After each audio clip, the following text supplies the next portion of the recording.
एक संत दूसरे गांव जाने के क्रम में अपने शिष्य के साथ एक गांव में कुछ दिनों के लिए रुके। गांव के लोग संत के पास अपनी समस्याएं लेकर पहुंचने लगे। संत बहुत विद्वान थे। वे अपनी बुद्धि से सभी परेशानियों को दूर करने के लिए रास्ता बता देते थे। कुछ ही दिनों में संत की प्रसिद्धि पूरे क्षेत्र में फैल गई। संत रोज प्रवचन भी देते थे। उनके उपदेश सुनने के लिए गांव में दूर दूर से लोग आने लगे। संत की बढ़ती प्रसिद्धि को देखकर गांव के एक पुजारी को जलन होने लगी। वह सोचने लगा कि इस तरह तो उसके भक्त भी संत के पास जाने लगेंगे।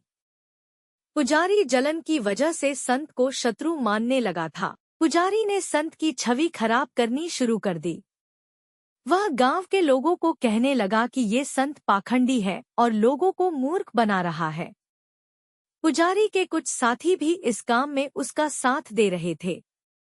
एक दिन संत के शिष्य ने गांव में अपने गुरु की बुराई सुनी तो वह क्रोधित हो गया।